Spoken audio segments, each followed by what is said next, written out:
Hey, thanks for hitting play on Leanne On Demand today. I am recording this in the car, but I'm not by myself. I'm not driving. I'm in the passenger side. I've got Steven Demedio beside me, who is driving, and Jade Miller in the back. And we've just turned right. We're just exiting Spicers Canopy. The red carpet campout is over. Steve, how you feeling? How you thinking? Like, what are you thinking? Listen to me, by the way. Like, I'm not going to edit this out because it just shows you like the amount of, I guess I'm so tired, but also so giddy and happy, but just so much talking over the last couple of days and listening. Yeah, tired, giddy, happy. Good descriptor words. I feel full. We've had so much awesome food. The chef we had was incredible. So it's just been such a nice treat to have someone treat us like kings, right? Like just having all that yummy food and wine. Spending all that time outside. We've just done a bit of a wrap up and reflection out by the campfire. I think it was about 3 or 4 degrees. It was pretty cold, but just had so many really awesome chats. Some of them were funny, some of them were deep. We got out and about, we walked, and we laughed a lot. Yeah, I loved it. So at the end we got everyone to just share, what's one word that would help like describe the experience, and Danny, her word was laughter. And I think that's also why maybe like my jaws are sore. Like I've had really great ab workout the last couple of days because of just that non-stop laughter. But it kind of even started, I guess I had a signal that was going to happen just with the WhatsApp group, and there was so much banter in that group before the event, which is actually a good sign when you're a facilitator. Did you kind of have an inkling we'd all get along? Yeah, it was a given that we were going to get along.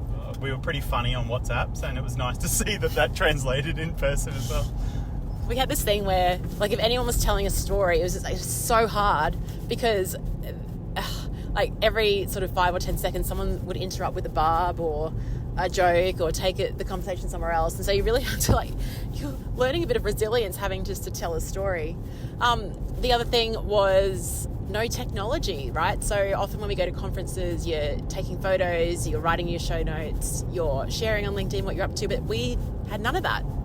Yeah, that was really nice. And you could just see the relief in some of the participants' faces, and even just reflecting at the end there this morning, people giving themselves permission to check out. We started with a session on Monday afternoon where we checked into nature, and that was just a really nice way to get everyone in the right headspace to go, let's really use this face-to-face time as an opportunity to focus on ourselves and focus on good conversation as opposed to scrolling or getting caught up in that little vortex of technology. It was nice. It is, and I guess my sort of reflection on that is when I was checking my emails at the end of the day, there wasn't like a big burden or yes, I have things to do, but I often realize that I'm actually the contributor to some of that chaos as well. So that's been, I guess, a real insight for me too, is how do I do less of that? And it did feel really nice, not to have to take photos of everything. We had Julian Mather there, who in a previous life was a cameraman for the ABC, National Geographic, and all these leading places. And so he was shooting some really cool footage and taught us how to speak on camera as well. Let's talk about content for a second, because I guess, when I go to conferences, it's like this, you just smash the content. You're like, oh, I've got dozens of notes. I need to action. We deliberately didn't do that. And I know it was interesting hearing your reflection, Steve, oh gosh, that was the max content I would have put in. To talk about content versus space. Yeah, look, very intentionally kept content pretty lean. Really wanted to just, again, using that word space, create the space for people to reflect and get deep and have the conversations that they need to have and be really honest with themselves, and knowing the types of people we had at the retreat, knowing that everyone would be comfortable challenging each other or throwing those thought-provoking questions out to help people break through where they felt stuck. So having less content just really allowed us the time to do that. Mixing up the environment as well. We spent hardly any time inside. We did when it was super freezing early morning by the fires, but where possible we went outside. We had a conference tent set up, we had a lodge area set up, and then we had the outdoor space with the campfire. And we also had a walk yesterday afternoon as well. So having those different environments kind of unlocked different types of conversations. Some of them were super casual, some got really, really serious. Some were feeding off the discussions or the content or the skills shared that were just covered, and others were just a bit of fun and just humans spending time together and letting that laughter out. That was some of the reflection that people had at the end there too. Yeah, absolutely. And it was also like, I mean, the venue was like a main character in it, and it really staged the type of conversation you wanted to have. Like, oh, this is kind of like a lounge, a living room type of conversation, or we need to get into some of Jade's visualization in terms of what the future might look like metaphorically. And so we'd have like get around the table and do stuff like that.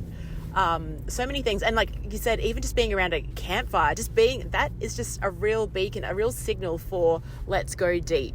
Obviously we're not going to share what we spoke about, but yeah, I mean, even before we left, Steve's like, Leanne, like the campfire is where things just, I guess, conversations really come alive.